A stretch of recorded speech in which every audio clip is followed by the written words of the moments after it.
This is Max Paddock. You're listening to Pat's Cast with Chris and Kevin. But he gets the puck again. Thomas passes to Siege and Paddock. Another great save for the rookie. Dobson comes back into the pass zone. Dobson skates on the right circle. Drops into the slot. Crossman shoots. Great glove save, Max Paddock. With 11:21 left in the second to keep this a one-goal game. Ball made a rink wide shot. Tracy, what a save, Max Paddock. Unbelievable! From his right to his left, dives and denies Braden Tracy the tying goal. Max Paddock's got his first career Western Hockey League show. 20 save performance, and the Pats have won 3 straight. 2-on-1. Hughes with McKay across the line. Hughes left circle, right side. McKay a shot. What a glove save! Max Paddock! Sensational stop! Reaching out with that left hand to deny Riley McKay. Welcome to Pat's Cast, the unofficial Regina Pats podcast. It's episode 206, April 28th today. It's been a hot minute. Hey, Kev, how are we doing tonight? Not too bad. Not too bad. Spring is pretty much sprung. A little bit of coolness out there still, but it's nice that the most of the snow, I think, if not all of it's gone in Regina. Yeah. It's nice. A nice little weekend. Spent most of the time outside this weekend, so it's nice just to be out in the fresh air. Got a little bit of allergies going on today, though. I'm lucky. Nothing's really bothered me this year yet. So, but yeah, other than that, everything's going good. Watching a little bit of the playoffs. It's been interesting, that's for sure. Yeah.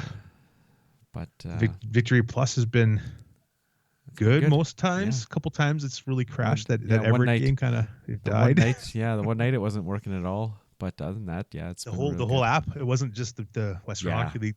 That one night it was stopped, but it's been good for free. What can you do? You can't complain about that. No, like I said, it's been an upgrade over CHL TV, so it's a bonus. Yes. But yeah, it's been good. Yeah, I've been tuning in most nights. Some nights kind of catching the end of games, but I forget the different times. Some of them are like Saturdays are like 5 o'clock and different weird times. It's like, turn it on. It's third period.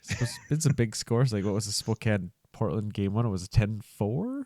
So 10-4, 10-5, I think. Yeah. Yeah, and then it was 6-5 last night for Spokane. Pulled it out in overtime. So, the second or this third round hasn't been maybe as competitive, but interesting. But it shows the cream of the crop kind of. Yeah, I think on the other side in the East here, the Lethbridge Calgary game or a series that really took it out of Lethbridge for them to give up, not to have much of a fight to Medicine Hat. Medicine for the first little bit, anyways. Yeah. But I mean, it'd be interesting.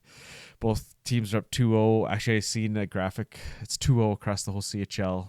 I think it's Barrie. They're the lower seed. They're up 2-0, but the rest are all favorites up 2-0. So it's like the NHL playoffs right now.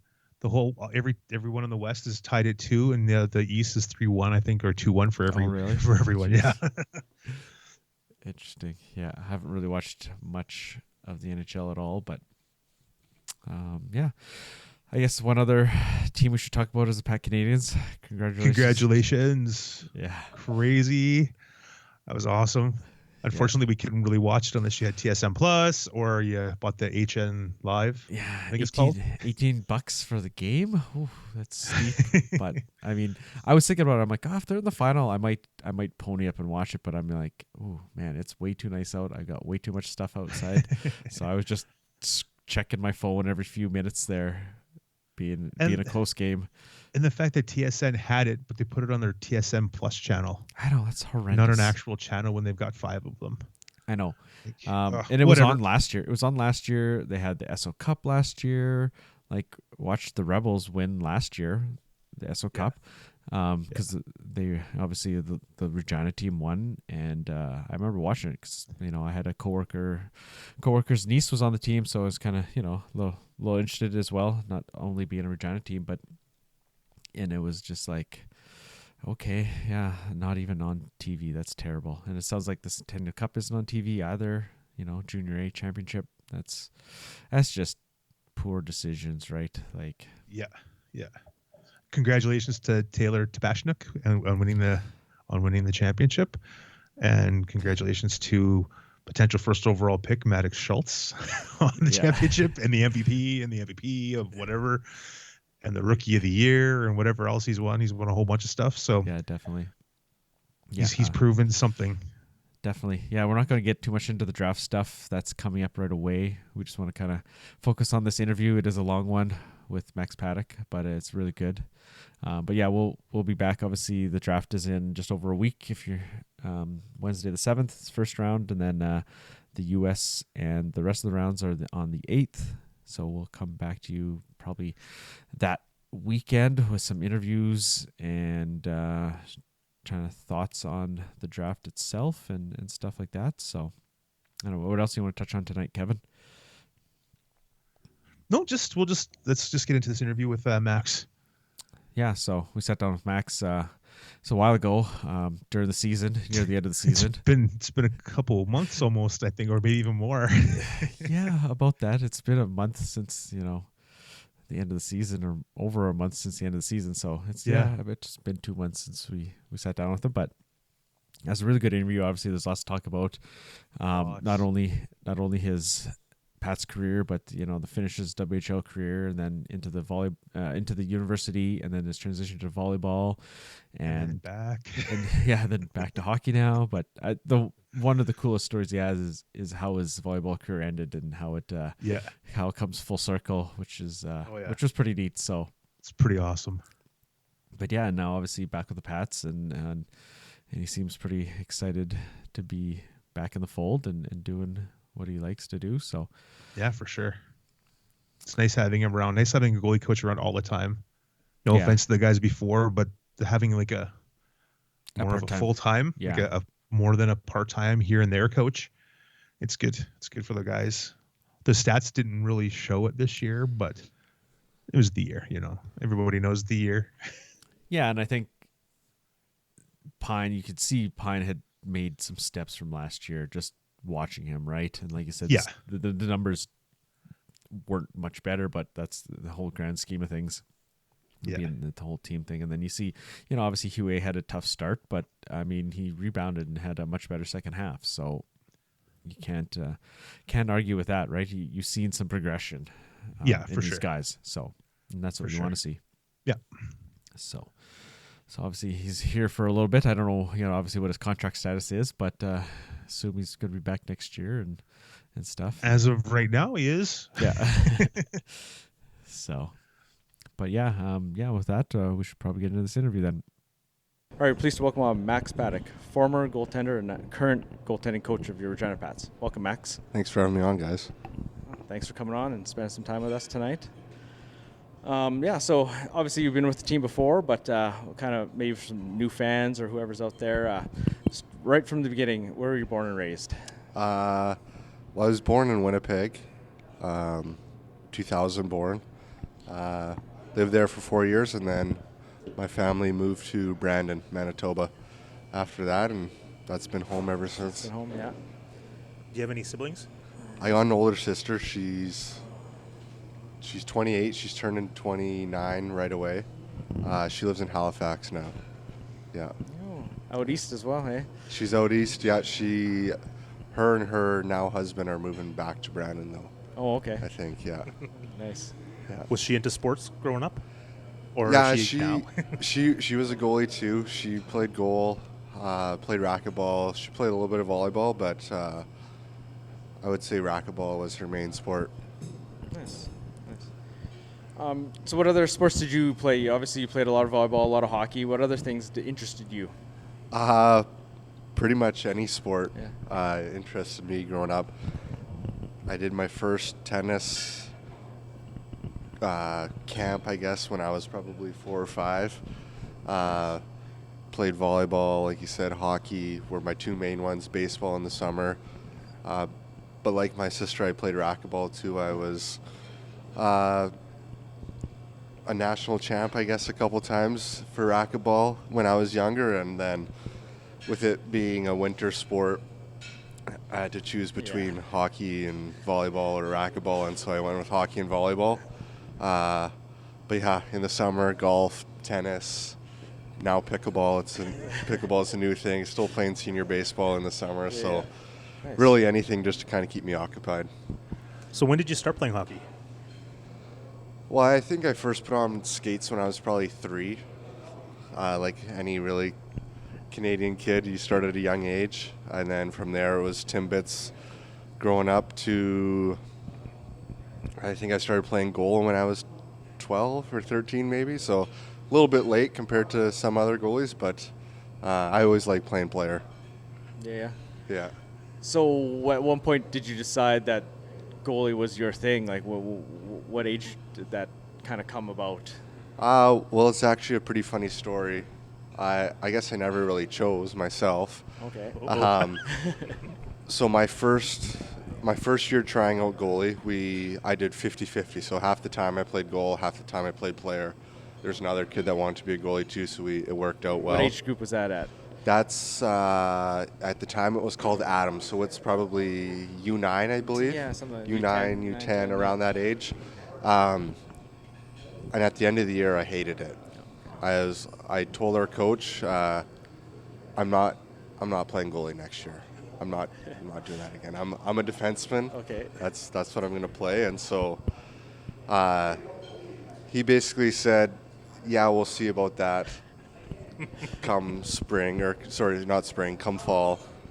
And fall came around, and I don't really remember how it all went down, but I was playing full-time goalie the next year, so the choice wasn't really mine. And the coach's dad was actually Kalen Addison, who he was a really good WHL player, second-round draft pick to Pittsburgh. Sorry, but yeah, he basically just said, no, you're going to play goalie for us, and that was kind of it. So what didn't you like about it then? Like, did you do well, or were you not so good, or what was that kind of thought that you didn't want to do it anymore? I think I did well.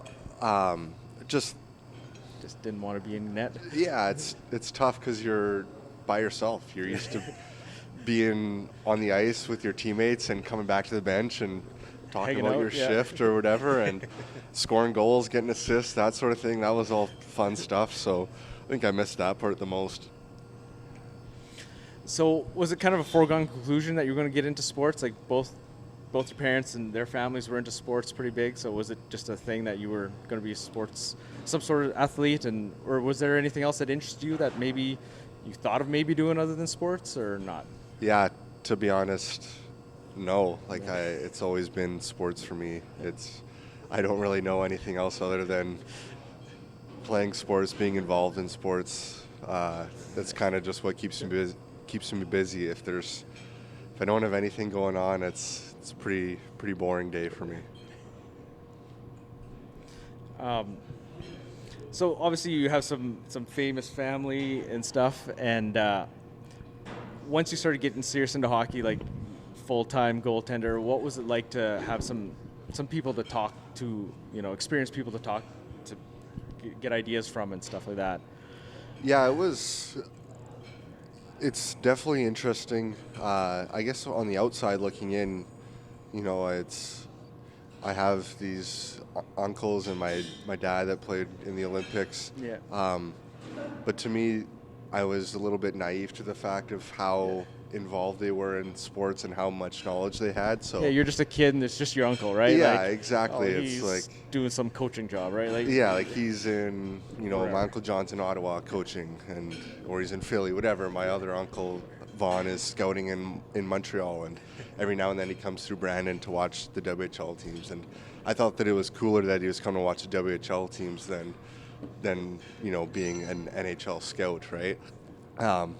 So I was definitely naive to that fact, but you know what? They've been more beneficial for me now than they were when I was younger, because now I obviously know of the knowledge that they have and the connections that they have and the experience that they have in the professional ranks. So they've definitely helped me, you know, being a mentor for me. If I have questions about certain things or if they don't have an answer, they can help me, point me in the right direction too. So they're a great support to have.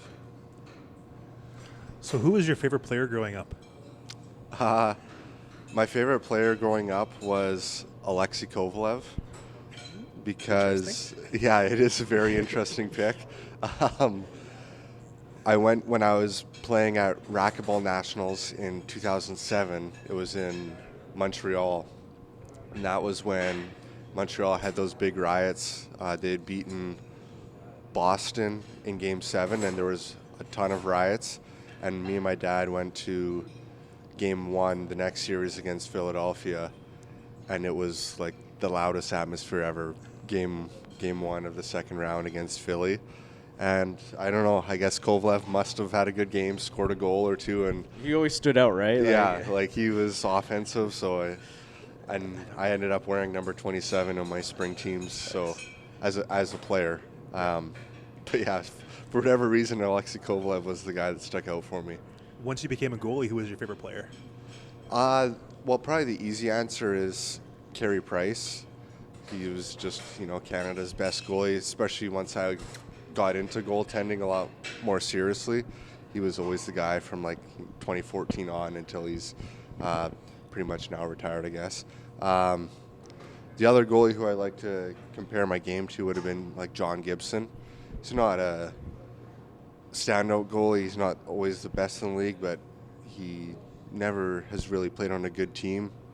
But he's always been solid, and he's an athletic goalie and just goes out there and battles and competes. So, when I was doing my NHL pre-draft scouting stuff, that was always kind of the guy that I would compare myself to. Not a weekend goalie favorite or anything? No, none that really stick out that I can think of. Tyler Plant, I work with him now at the Western Canadian Hockey Academy in Brandon, so that was when I was really young. Yeah. So going back to minor hockey, was there a standout moment, a memory that will live with you forever? When we were in Bantam, so I guess U15 now, we had a really strong team. Kellen Addison was on our team. Tate Populu played in Moose Jaw. We had a couple other kids that were really good junior A players, and we kind of always grew up together. That's one nice thing about being from Brandon is our area is like big enough that we don't pick from different groups, and we don't have two teams. So yeah, it's small enough for one team. Yeah, exactly. So we have the same group growing up. Once you get into midget or U18, then you start getting into a couple different age groups. But Bantam was kind of like our last ride together as a group that grew up from Pee Wee to U15. And we won Bantam Provincials, and then we got a chance to go to Western Nationals. So that was a big moment for us. We didn't do too well at Westerns, but it's just a really cool moment to kind of put it all together and be a part of a winning team. So for minor hockey, that was the thing that stood out for the most for me. So was the goal when you were younger to play for the Wheat Kings? Like you go to their games, and was it like, yeah, I just want to go play for Brandon? Like that was the thing? Yeah, that was definitely the dream that was easiest to look at, right? You go from your minor hockey to U18, and then you go play for the Wheat Kings. And funny enough, like the Wheat Kings always seem to have a lot of Brandon guys on their team or Manitoba guys. So if I was able to show my talents well enough, I kind of hoped that I would be able to become a Wheat King. But I was obviously very happy to come to Regina. Mm-hmm. So what did draft day look like for you? What were you doing? Did you watch the draft, follow the draft online when you were in school, or did you take the day off? Did you have a sick day or whatever? No, my parents would have definitely not allowed me to take the day off. I was going to school. And it was just kind of a normal day. I knew I wasn't going to be a top pick, so it was going to be sometime in the afternoon, if at all. And that year I had sprained my MCL, so I missed, just off of my memory, I think closer to 2 months. So I didn't play a whole lot that year. We won Bantam Provincials, and went to Western National, so that really helped. But yeah, I honestly didn't really have a clue where I was going to get drafted. If I was going to get drafted, I talked to a couple teams. Brandon actually hadn't reached out. I didn't talk to them until the day after the draft. I'd check my emails, and they had sent me one of those forms that you kind of fill out. You answer a bunch of questions, and I was just late. I was a 14-year-old kid. I never really checked my emails or anything, and looking back, probably should have. But they ended up taking a goalie with the next pick after us. So Regina drafted me, and then Brandon drafted another goalie from Manitoba. So I like to think if Regina didn't draft me, I was maybe going to get drafted by Brandon. But yeah, I was just going back to the question. I was in between classes, so I was watching the draft, like the live update. I was in a computer class, actually. It was keyboarding or something, but I had access to a computer right in front of me, so I had it up. Hadn't got drafted, was getting into the 10th round, and then the periods changed, so I logged off my computer, and as I was walking to my next class, basically as soon as I walked out of the door, I had a couple of people come up to me and say, "Max, you got drafted. And I was like, shut up. Like, and then I'd say, where? And they said, Regina. No way. Like, there's no way that my uncle just drafted me. And then had to check the feed, and there was my name. And I was going to my last class was science class, and I had an awesome teacher, Mrs. Baraniak was her name. And I basically told her, I was like, yeah, I got drafted. I don't know what this class is gonna look like for me. I don't know if I have to leave, if I have to expect a phone call or what. And she's like, oh no, like just sit in the back of the class, like you can be on your phone, whatever, like this is awesome. And the whole class was pretty fired up too. And yeah, so it was definitely a really cool moment to look back on. So what were your thoughts when you found out it was Regina for sure? I was just happy to get drafted, and to be close to home was another big thing for me. There was a long way to go between playing there. You know, a 10th round pick, they don't typically work out, and I knew I had a long way to go. I think at the time I was probably 5'9", maybe 100 pounds if I'm lucky. So I knew that I had a long ways to go, but it was definitely a start.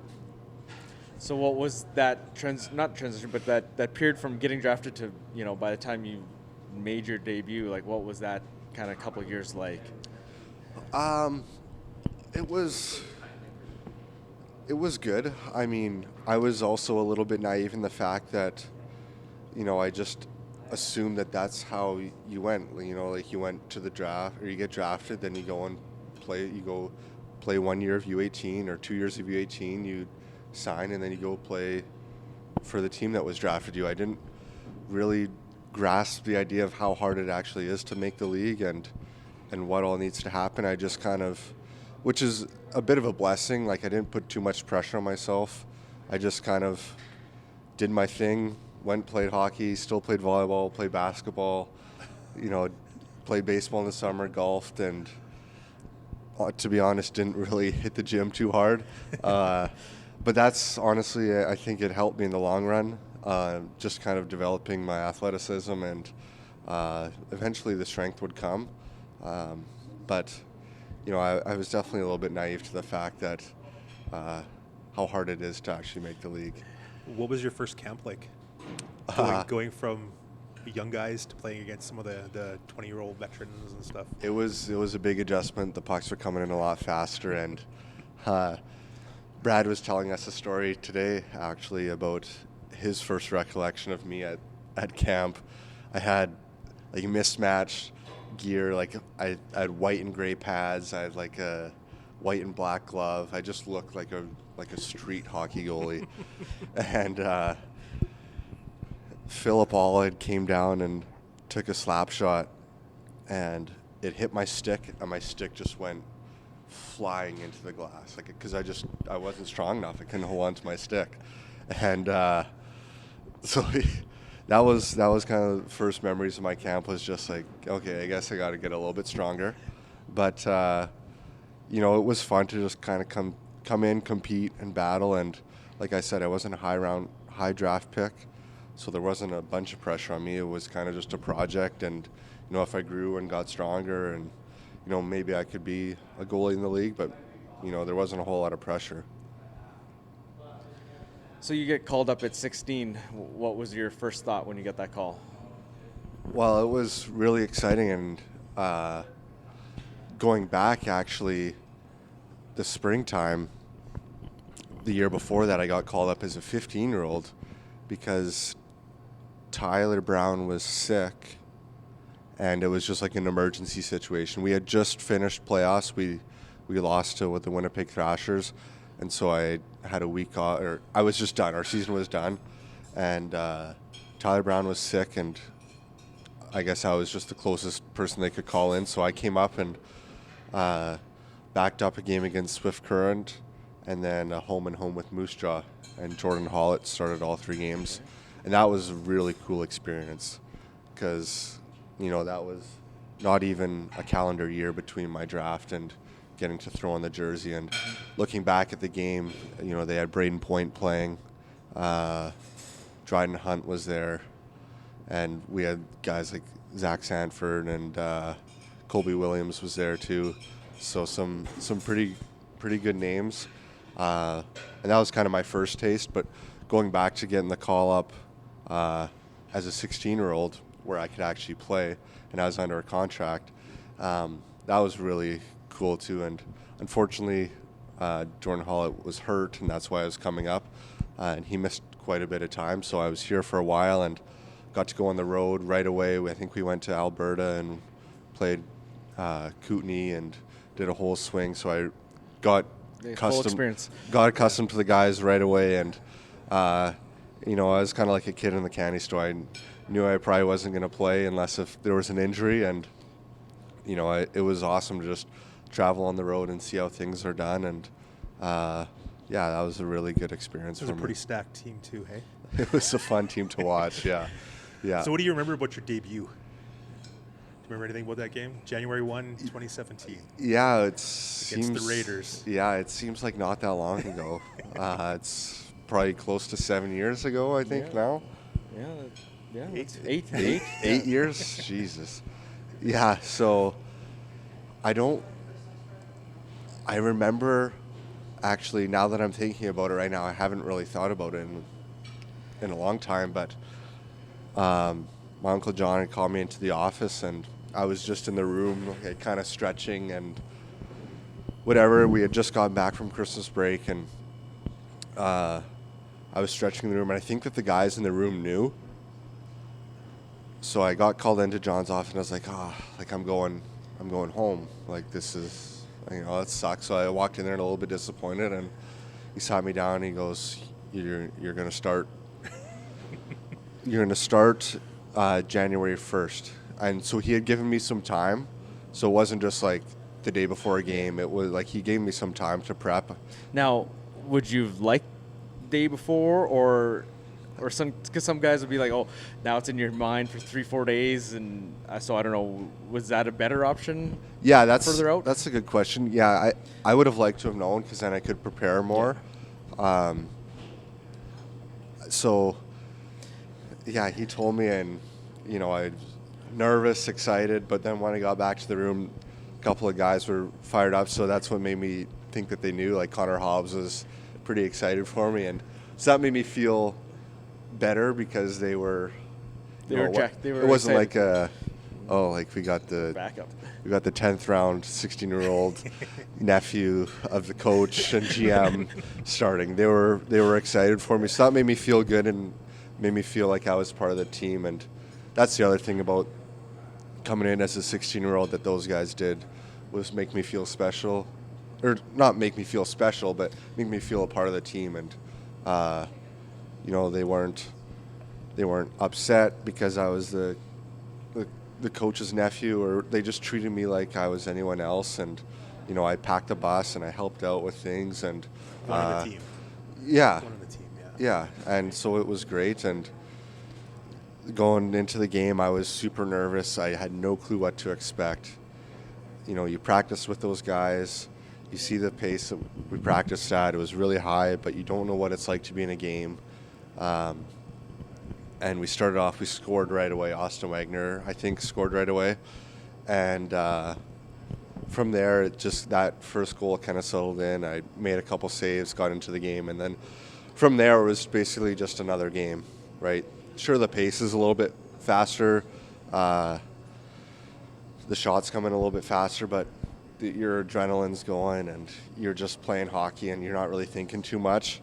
The tricky part was in the intermission. After that first intermission, the adrenaline wears off. You're sitting there, you're kind of looking around the room, and it's a close game. You're like, oh, like this is for real. Like this isn't just a dream.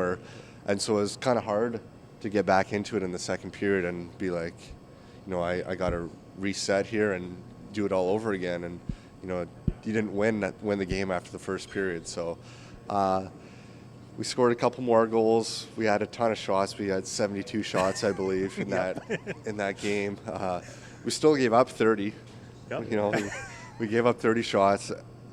For the most part, they were probably from the outside. But just a great experience, and I was pretty fortunate to be put in that situation with the team that we had, and PA wasn't such a strong team at the time, so it was a perfect storm to kind of get my feet wet.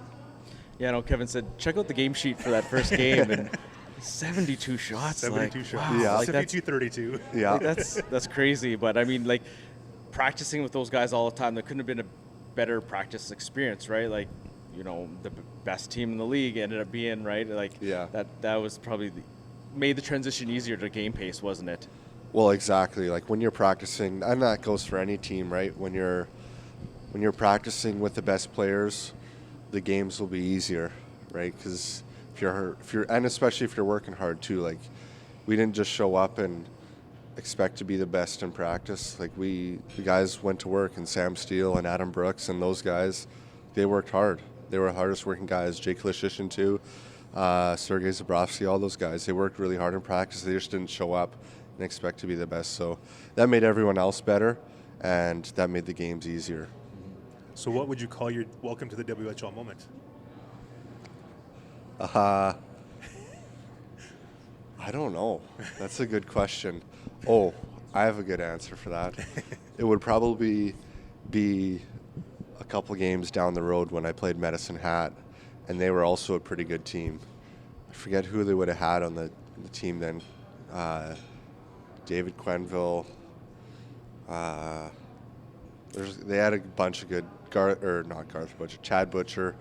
They were a really solid team, and they could score at will too. And that was my big test, and they stuck it to me. I think we lost 7-5 or something like that, and I let in a couple stinkers, and that was like, okay, it was a little bit of a reality check that I wasn't quite ready for the league, which was good for me because it set me back, not to the drawing board, but that there's still lots of work to be done. Yeah, back to reality a bit. Yeah, right? Exactly. We're not going to win every game 7-2 like they did that season, right? I think there's a lot of big wins that year. So yeah.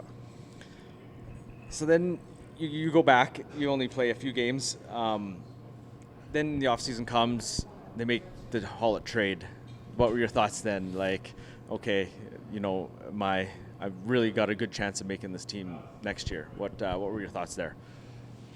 Yeah, again, that was exciting to see that, and again, a little bit naive to the fact that they were probably making that trade to open up a spot for me or for someone else, possibly a trade to have a more suited backup. But again, I just kind of thought, I'd just step in there, and I was 17 at the time. I had played 16 as a 16-year-old a little bit, so I was a little bit not under the impression that I would make the team, but I just kind of thought that I would, that was the transition for me, and it wasn't cockiness or confidence. It was just like, if I put the work in this summer and have a good camp, then I don't see why I can't make the team. And Luckily for me, John had kind of that foresight and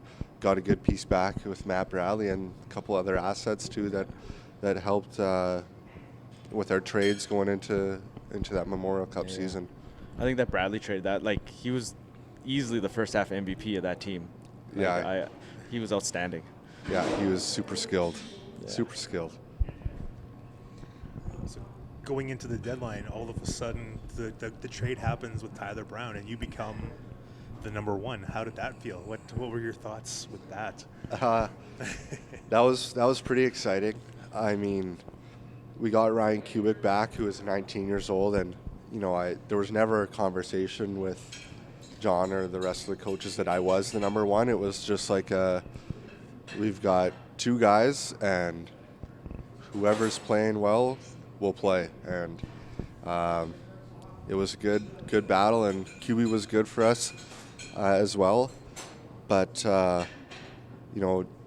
coaching staff had some faith in me and started playing me more games, more back-to-back games, and I just kind of got in a groove and kind of just built my confidence and my trust with the defensemen on our team, and we just kind of went from there. And from after the trade deadline, we were a very good team.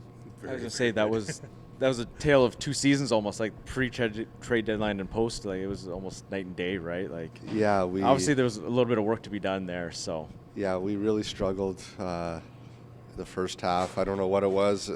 Things just weren't clicking. We weren't winning games. It was tough. There's lots of pressure too. Like the team's hosting and everybody's on edge. Like I think exactly. And right? Am I going to get traded, or is this guy going to trade it? Like, are we? So I think obviously it settled down after the 10th, right? Yeah. And the trade deadline was a pretty stressful time for everyone. Yeah. I think it was a stressful time for my Uncle John too. Oh yeah. Having to try and mix together a team that can contend for Memorial Cup. But he did a good job of that, and like I said, we were really good after the second half. Like those battles with Swift Current and Moose Jaw, like that. Those were epic games. They were really fun. They were really fun. The home and home we had with Moose Jaw was awesome. We went there and beat Moose Jaw pretty well. Like we were in control most of the game, and then came back here, and I can't remember if we won or lost the game against Moose Jaw, but it was a sports night game, and we wore our PPCLI jerseys, and it was just a really fun battle. And Moose Jaw was obviously a high-octane offensive team, and don't give them a power play because they're going to score. And Swift Current, the same thing. Obviously, they won the league that year too, so there was no easy game really in our division that year.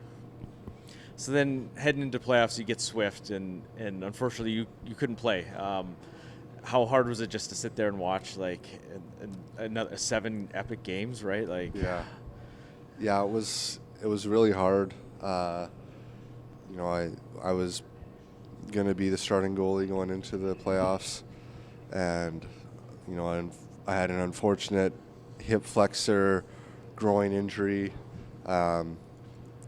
early in the week leading up to it, and it was not great. Even if we did make it past the first round, I probably still wouldn't have been ready for the second round, and if we got into the third round, maybe not even then. It was a pretty good injury, one that I look back on and wish that I could have probably done more.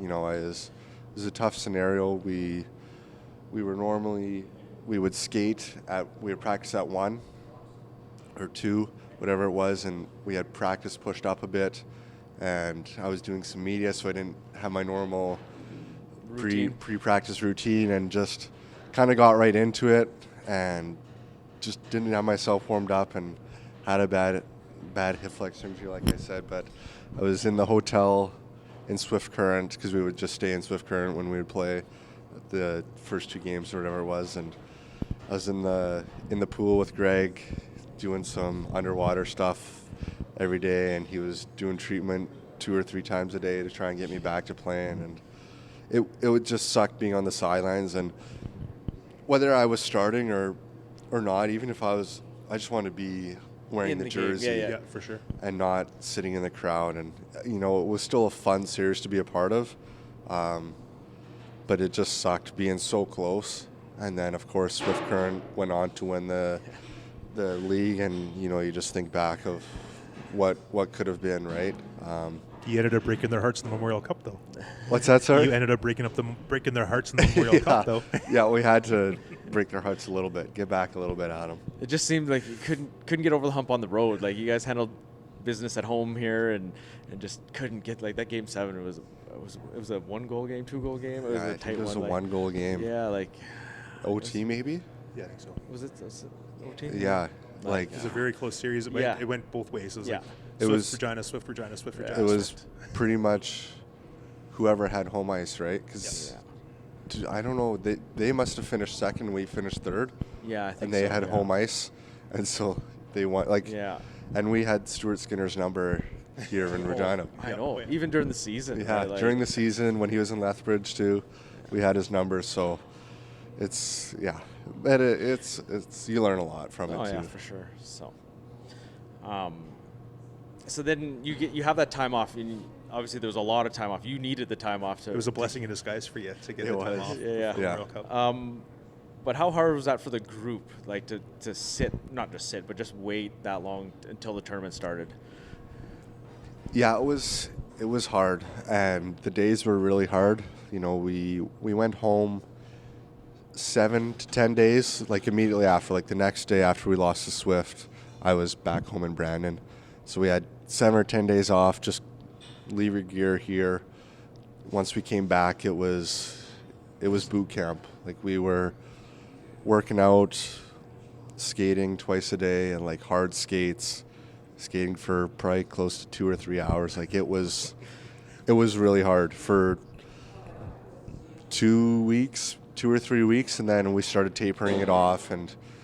But it was a grind, and we had a big schedule in our thing, and we would X out days, but everyone was in it together, and also to the Humboldt crash kind of brought everyone together, and Right. For sure. and kind of realize how good we have it, right? We're fortunate to get to even do this, so that also kind of helped push us to keep going and keep grinding, because a lot of guys were affected by it, but whether they had guys that played with when they were younger that passed away, or Jacob Wasserman, who was a Regina patch, was affected by the crash too. So I think that definitely helped gel us together and keep us going.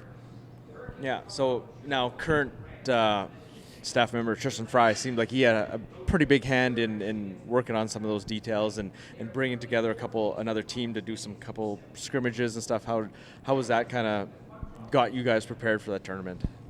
Well, it was a great idea, and we needed to do it, but it was just really hard to, like, we took those games where we would play those guys. Connor Hobbs came back. I think Colby Williams played, and Tristan played, and they had actually had a really good team that we had to play against, which was good for us, but it was just hard to take it seriously, Yeah. and it was almost like we're in the bubble. Like we come out, we had music playing and stuff, but there was nobody there. There was nobody there. Yeah. And they beat us. Like we didn't beat them, and it wasn't good. And we were kind of sitting there at the end of the games, like, what's going to happen when we're playing teams that are like in our league that aren't just thrown together guys just coming to play us. And so maybe it was a bit of a reality check too for us, but yeah, it was tough. Like, but we needed to do it, right, to play full 60-minute games and that sort of thing. So it seemed to work out pretty well. You guys did pretty well in the tournament. Fortunately, it came down to that last game. Just couldn't buy a goal in that last game, but you got tournament all-star. And how was that experience? Just the whole thing, because there's TV and the media, crowd, the crowd, all over the right? place. Like, What was that What was like? that experience like? Yeah. Yeah, it was quite the experience. When it hit me first was actually the morning of our first game when we came in, and nobody would really realize this, but we have the same rink board ads all throughout the year, right? Yeah. And then when Sportsnet comes, they have their own ads that they have. And so for me, it was, we came out for morning skate and the rink looked like completely different because Sportsnet had all their ads on the boards. They were fresh ads. You could see like their media booth, like where Sam Cosentino and those guys sit up. And that was when it's like, ooh, this is different. Like, this is pretty big. And I feel like a broken record here using the word naive, but again, I was like, You're 17, right? I was Yeah, 17. I didn't realize how hard it was to get to this tournament, and I was just like, well, the nice thing, or the kind of mentality that I had for it was, this is no different from when I played spring hockey, where you don't really know the teams that you're playing. They're good. Everyone's good in the tournaments that you're playing in, but you just got to show up and worry about your own game and not really care about who you're playing. So then you guys get through that and you play another season in Regina. Maybe not the best season after the two pretty big runs, and then you get traded. The next year you get traded to PA. What was that like? Moving on to another team. All you known was the Pats and Yeah. having to go there. That was a really exciting time for me. Like you kind of mentioned, we had struggled for the year after the Memorial Cup, and I was really bad that year. I kind of thought that it was just going to happen. Like you said, I was a tournament all-star at the Memorial Cup. Looking back, I wish I would have taken things way differently. I struggled too after the Memorial Cup. Pretty much the week after, I flew out to Toronto to do like a pre-draft combine with them. So I was on the ice again, and then I took like a week off, and then I was back on the ice for the rest of the summer because I had to. Like, the draft was the end of June, and then it was development camp after that. Yeah. So I didn't get any time off, and I'm the type of person, like, I love hockey, but I need to not look at my gear for some time. Yeah, like, step away a little bit, right? Get a reset. and reset. And so when I showed up for camp, I was like already Exhausted, kind of tired and burnt out, and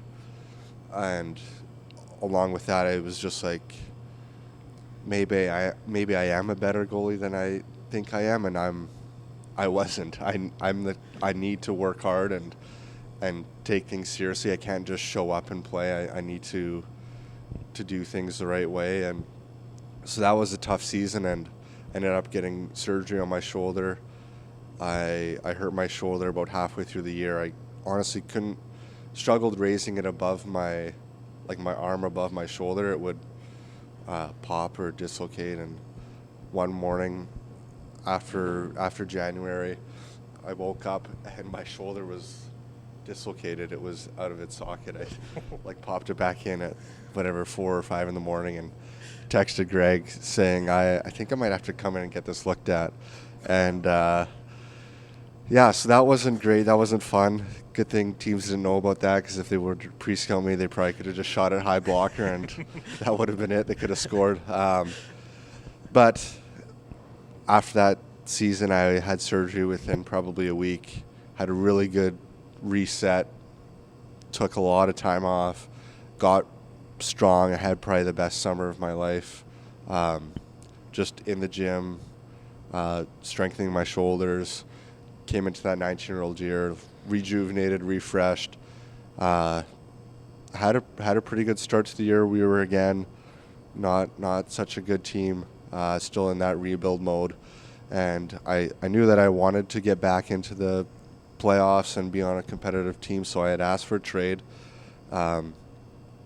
earlier on in the season. Didn't really know how things worked out, like whether I get traded right away within the week, and John kind of explained to me, like, we need to win as many games as possible, and he didn't really care to get a good goalie back in the trade. He wanted more picks or younger players. So he told me if there was going to be a trade, it would be closer to the deadline. He just said, "You just need you to play the best that you can, and that'll give us the best opportunity to get you somewhere and get a good return for you as well." So, I tried to give the team my best every single night, and Really enjoyed my time in Regina, and then played my last game against Prince George. I knew that we were going on our U.S. trip on the 11th, or maybe it was the 10th. It was the 11th. We played our last game on the 10th or the 9th. However it worked out, we were going on a U.S. trip the day of the deadline. So I knew if I was getting traded, I wasn't getting traded on the bus. And we played PG, and that was kind of like a bittersweet moment. I knew that was probably the end, and we beat them in a shootout. And yeah, Uncle John called me at like pretty early in the morning, at like 2 in the morning, and Wow. and was like, "You've been traded." And I just asked where, and he was like, "Prince Albert." And at the time I was kind of like, "What?" Like, didn't think that they were that good, but they were, and it was awesome. I loved my time in Prince Albert. In Prince Albert, and we had a really good team. Caden Gooley, Ozzy Weisblatt, guys like Zach Hayes were just men to play against. So unfortunately, COVID shut us down. We felt like, had it not shut us down, we had a good chance to win again. They had won the year prior, and after I got traded there, we had a couple other depth pieces, and we didn't really lose a whole lot, and so it was unfortunate that COVID shut us down that You year. had some pretty crazy numbers up there that year. I did. 165 goals against average and a 935 save percentage. Those are unbelievable. Yeah, it was pretty easy to play in front of those guys. They had a really good defense first mindset, and they made my life pretty easy. Yeah, I was gonna say that feeling in the room was another championship was there. What you kind of thought, right? Like, yeah, it was there in your grasp. Exactly, and you kind of don't realize how good some players are until you play with them. See them every day. Yeah, and like practice with them, and a guy like Braden Watts, who scored 30 goals, I think. He was a 20-year-old for us, and Alexi Protas, who plays in Washington now. He's having a great year. And like I said, Ozzy and Caden, and it was like when you stepped into the room, it was like, this is what the last couple of years it felt like when we were a championship contending team here in Regina. It was a great feeling. And then unfortunately, your overage season was the hub. What was that like for you guys? It was good. I mean, it's hard to complain because so many other people had it worse. Like, yeah, we got to play hockey and have everything really taken care of, and but it was a struggle. We played 24 games in 47 days, and didn't really get a lot of practice time. Didn't get a bunch of practice time leading up to it. Fortunately, I was in Stockton with the Heat, or I guess they were in Calgary at the time. They were Calgary's AHL team. So I was there practicing a little bit leading up to it, but a lot of people didn't have ice to skate on, so it was pretty ugly hockey at the beginning, and it was just a strange environment coming out with no fans, and it was hard to get into games, especially for me because I strive on that like energy of buildings, and that's why it was so fun playing in PA, because it's a small building, but the fans love the hockey there. And it was no different here in Regina when we were selling out buildings too. And it's easy to play when it's like that, but when there's nobody there, it's hard to get up for the game, right? Especially as the bubble went on, it became a bit of a grind, and your body starts getting worn down, and you're doing the same thing every day. You wake up, go to the rink, skate, come back, go play.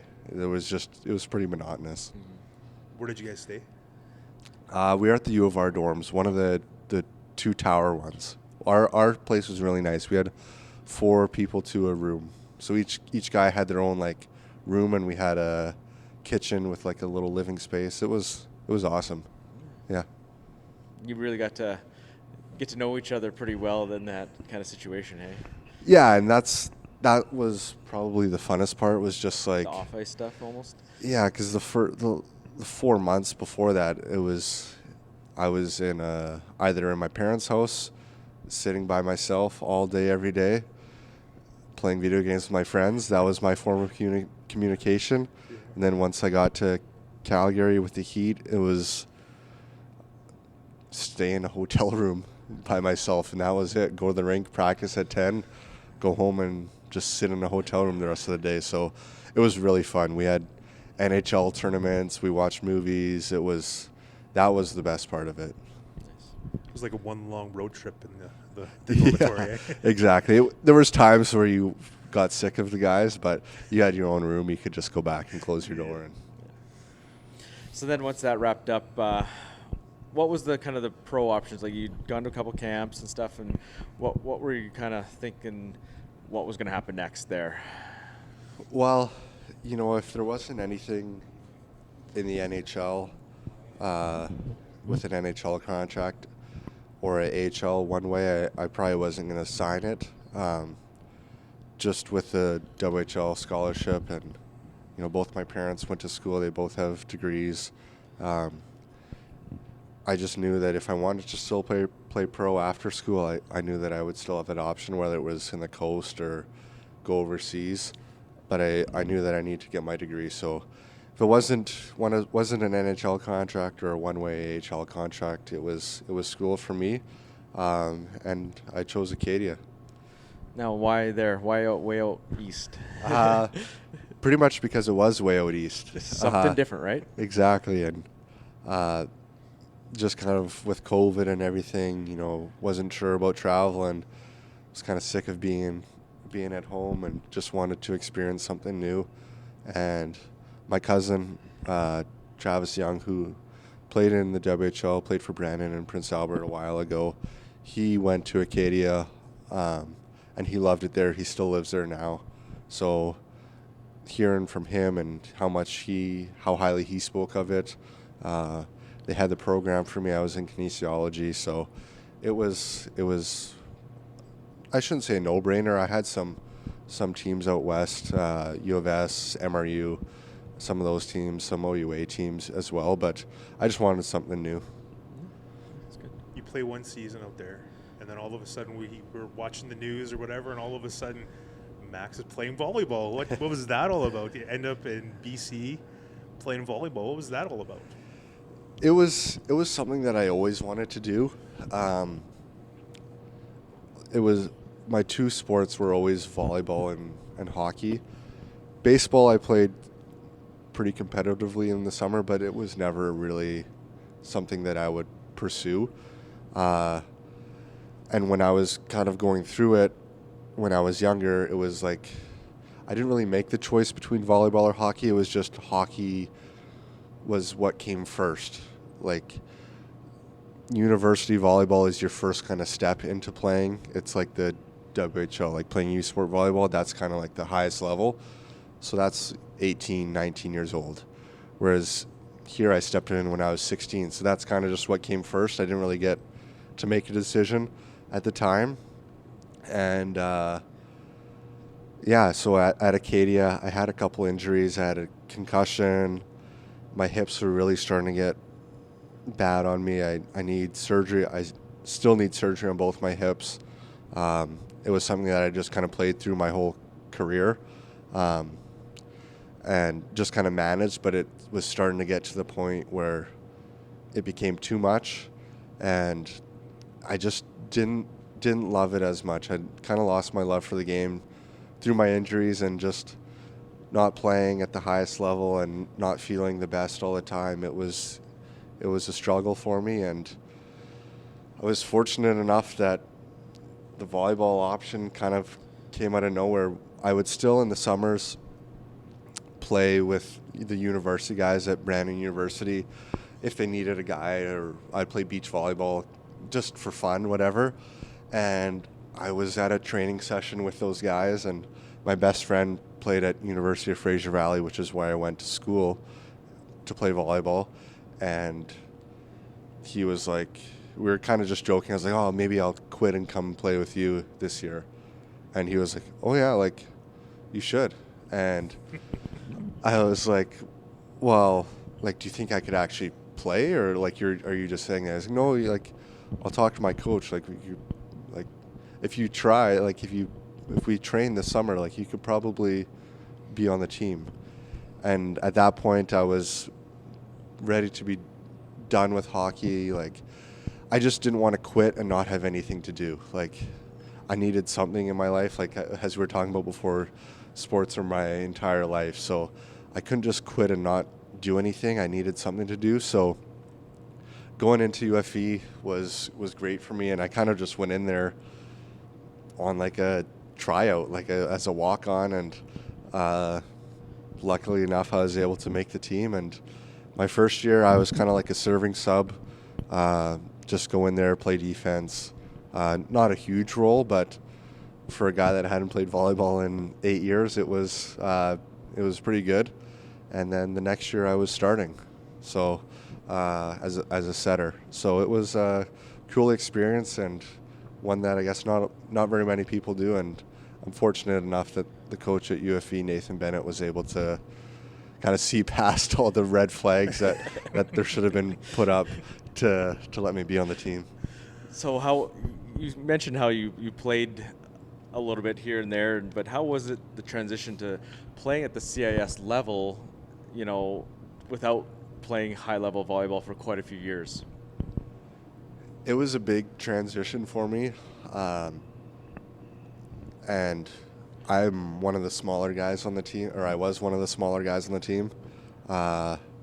And a lot of the jumping and stuff I hadn't really done, so and my hands were a little bit rusty, but I was so fortunate that my teammates there were like, they welcomed me with open arms, and they could have easily just said, like, who does this guy think he is, just thinking he can show up and play on our team. And they were good getting me involved, and I probably looked really stupid the first couple weeks and just completely out of place, but you know, I had a good foundation to work from, playing, you know, having my dad and Grant Wilson as my coaches for volleyball growing up, so I had a good foundation to kind of lean on, and from there it was just repetitions.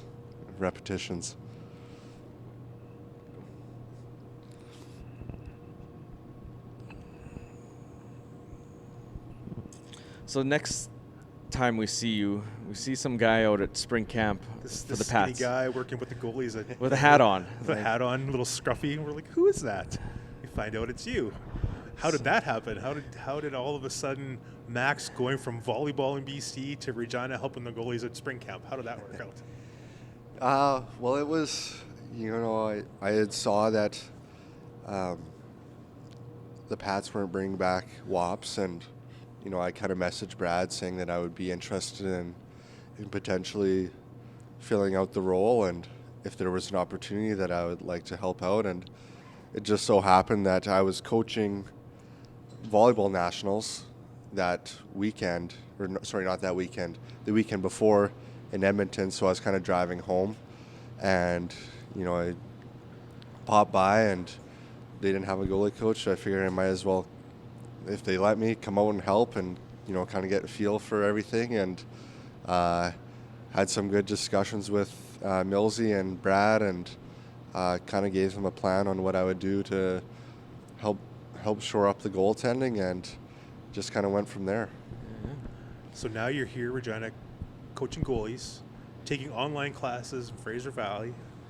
How is that working out for you? Like, what's that all about? How do you do exams and stuff like that? It's challenging for sure. The first semester was definitely a lot harder because I didn't really know what to expect here from a day-to-day standpoint. I mean, I obviously had an idea because I played here, but it's so much different when you're coaching between video and you know, our meetings with the coaches and that sort of thing. So there was a lot to kind of figure out. But it's been awesome. I've really enjoyed it. I would love to be done school. It's going to be done soon. But it's the two guys that I get to work with are great, and I couldn't have asked for a better two goalies to start my career as a coach off with.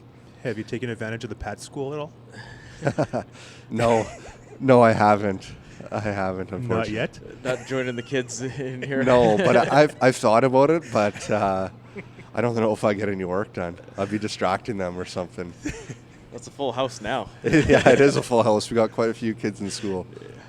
So how has this first season gone so far for you? How has it met your expectations, or did you have any expectations coming in? Kind of how it was going to play out, kind of thing. Like just the job itself, not the on ice stuff. Like, yeah, it's been great. It's we have a really good coaching staff.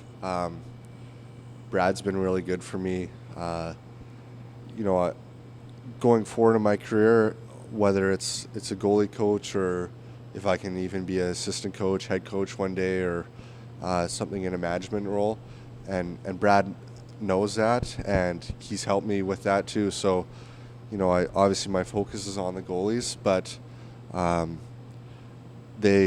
all the guys answer my questions about D-zone stuff, forecheck stuff, and just kind of trying to expand your knowledge. Yeah, relearn the game or learn why we do things a certain way. And Brad's also done a good job of letting me have some input on the team, and some of the video stuff, putting some offensive packages together and that sort of thing. So they've been really good for me that way. So that's been a huge boost for me because I want to learn more about the game, and obviously, like I said, the goalies come first, but beyond that, I think it's important to understand why everything is structured the way that it is too.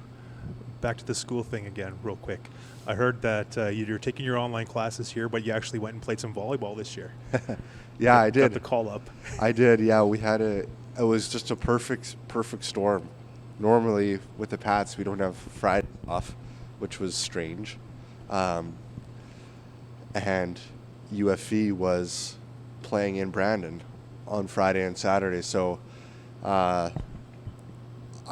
before the Christmas break, I had went out to UFE because I had to get some school stuff done, like plan for the next semester, meet with an academic advisor about graduation and stuff like that. And so I had gone out there and was talking to our coach and was just like, hey, I'm going to be in Brandon on Friday, like on that Friday, do you mind if I come sit on the bench or whatever? He's like, oh yeah, sure. And so I just kind of assumed that that's what was going to happen. And a couple of weeks before their trip, he texted me saying, do you want to dress? I was like, well, I guess so. And he was like, well, we'll give you not a retirement, but a senior night. And so it was pretty awesome that he let me do that. I threw on the jersey. I went and played the first 3 or 4 points, got a serve in, got an assist, and got subbed off. And that was awesome to kind of wrap up my whole career. And being able to do it back in Brandon, playing volleyball is such a, like, if you would have told anyone that when I was 16, they would have just been so confused on how my life would have played out the last 8 years. Nothing would have made sense. You're 24 and you've done a lot of stuff already. So yeah, exactly. Been coast to coast, basically, right? Like. Yeah, I've lived in pretty much every province and played a couple sports. So it's been a crazy journey so far. So just kind of a few quick ones here to wrap it up. So obviously, we asked some of the guys what could we see you doing after hockey? But I mean, you just kind of mentioned that you want to get a little deeper into hockey. Kind of what's your thinking there? Like, just kind of ride hockey out as long as you can. Yeah, that's the one good thing about why I'm trying to finish up my school is so that I have a degree and have something to fall back on. And my plan was always going to be an athletic therapist. That's probably out the window now. But as a school teacher or, something like that where I'm still involved with kids and learning and that sort of thing. So if hockey fails, then I'd be a school teacher. But right now I think I'm on a good path of being here. We're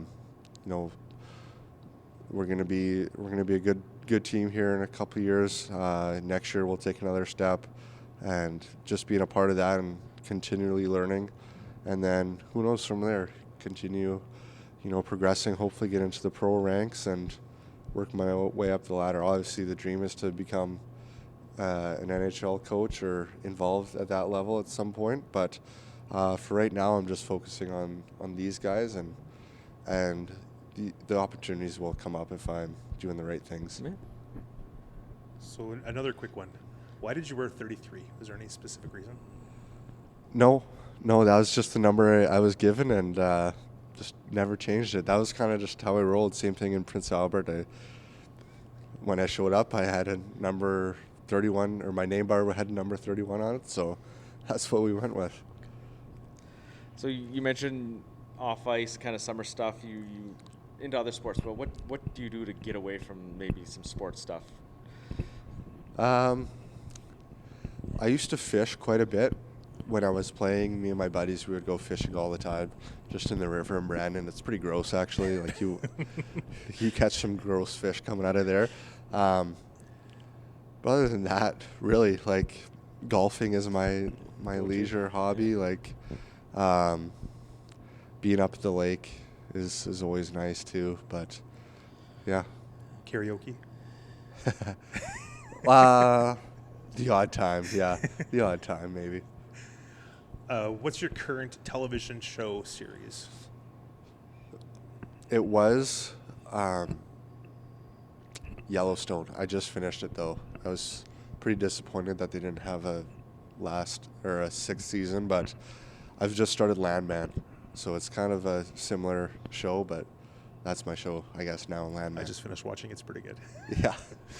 What about music? What are your music interests? Have they changed since you played hockey compared to now? Or do you get what they listen to getting ready? Do you have to listen to that stuff? Or are you into that kind of stuff? What they listen to right now is garbage for the most part. But I get it. When I played, that's the kind of stuff I would listen to as well. But I'm all over the map. Like if you saw my songs, it goes from country to, there is still a little bit of rap in there. Like EDM, kind of like Calvin Harris stuff, like summer music, upbeat stuff, to like the Lumineer. It's completely all over the map. Old school stuff, like it's goofy. Nothing wrong with that. Nothing A little bit of wrong. variety, right? Yeah. What kind of car are you driving these days? I got a Jeep Cherokee, but I'm hoping to upgrade soon. Yeah. I'm hoping to upgrade soon. It's actually still I don't know if I should be sharing this, but it's my parents' car still. It's the one that they got me. Yeah, you're a university student, right? 8 years. Like, Yeah, I'm still a university student. Exactly. Yeah. You got a part-time job, Yeah, You're not- exactly. You're not out of school yet, right? Yeah. So what was your favorite bus activity as a player? Mine was, I didn't do a whole lot. I started getting into playing cards later on, but for the most part, it was just watching TV, sleeping. Social media wasn't as big of a thing. Like we had Instagram and Twitter, but we didn't have TikTok or anything that you could just like mindlessly scroll on like we do now. Doom So- scroll. Yeah, so thankfully I didn't have that, because I would have just been, I get caught in that trap a few times. And now as a coach, when you're on the bus, what do you do? I'll watch a bit of video. Depends on what we're doing. If we're traveling a day before, do some video. If it's just a day trip, I'll already have the video done and our pre-scout for the other goalie done. So just school too. Get a hot spot on the bus going. That's a good spot. It's actually one of the best times for me to get my school done, is because there's really nothing else to do. So it gives me a good reason to do it. There you go. Got to get it done sometime, right? So. Exactly. Favorite jerseys. Now we didn't have the red and whites back then, but we had the. You had maroons. the 100th anniversary Pats one. What were your favorite? What was your favorite go-to jersey when you were a player? I just missed the red jerseys. They're pretty sharp, but the game one of the Memorial Cup jerseys were the blue best. Those ones were the sharpest. The logo, the colorway. Our third ones that we wore throughout the year were really nice too. Just trying to think of some. We didn't have, other than that, we only had our two jerseys. We only had our white ones and our red ones. We wore like the odd Dawn Cherry ones, which weren't great. But the other good one too was the outdoor classic one that we wore. That was a nice one too. Yeah. Yeah. What about now? Which one do you think is the best? You said the red one's sharp. Yeah. Out of all of them? Out of all four that the ones you have now, which one is your favorite? The red one? I think the red one's still the best. The white alternate, to me, it's just a little bit too white. I'd like to see a little bit more color on it. And then I still like both of our white and navy jerseys. They both look sharp. The classics. Yeah. So what does it mean, going back to your Pat's playing days, what does it mean for you to be a Regina Pat? Well, it means a lot. Like, this is the place that took a chance on me. It's a cliche thing to say, but as a 10th round pick, they didn't really owe me anything. I kind of worked my way to get here, and then it's kind of just like when I think back in my hockey career, I think back of being a Regina Pat, and I have so many fun memories of being on the bus with the guys or being in the room and traveling and all that stuff. And we were so close to winning a Memorial Cup, and even the year before when I was the third goalie when we lost to Seattle in the finals too. Like, we've been so close, and I just want to be a part of the team's success when we are successful here. So that's kind of my drive, is that we've been so close, and there's a chance here in the next couple of years that we can be there again. Good. Well, thank you very much for your time tonight, Max. Thanks, Max. Yeah, thanks for having me, guys. All right. Yeah, that was a long one, but a good one. So yeah, it's very good. Just hopefully you guys listen to it, to the whole thing. Like, it's some good stories for the dude being such a young guy. He's done so much stuff. He's been across the country doing hockey and volleyball and stuff, and now he's back in Regina. It's like he goes out to the East Coast to play hockey, comes back to the West Coast to play volleyball, and then back to Regina, and yeah. So it's very, very cool story. I like it. Yeah, obviously with the injuries and stuff, that he couldn't pursue a higher level of hockey. Again, I think obviously he said he had had some time in the pro, but it just didn't work out, and he's a pretty solid goaltender. But it is what it is. Goaltenders, they progress differently than skaters do, right? So yeah, sometimes it takes them longer, but obviously, like you said, he lost a little bit of passion to it, and that's why he went back to volleyball. Sure. So, sure. Well, and injuries, tend to do that to everybody. That too, yeah. You get one injury and it kind of affects your whole life. Yeah. And why put yourself through it if you know you can do something else? Yeah. Or if you want to do something else, why put yourself through? Right. Yeah, for sure. So like we said earlier, we'll get back to the draft stuff, more current stuff here in a week and a half after all the drafts happen, and we'll go through that and give our thoughts. And so stop listening to us tonight. Go back and make sure you listen to the whole Max interview, and we'll chat with you next week and a half. Yeah. So with that, we should get out of here, and talk to you later. Take her easy.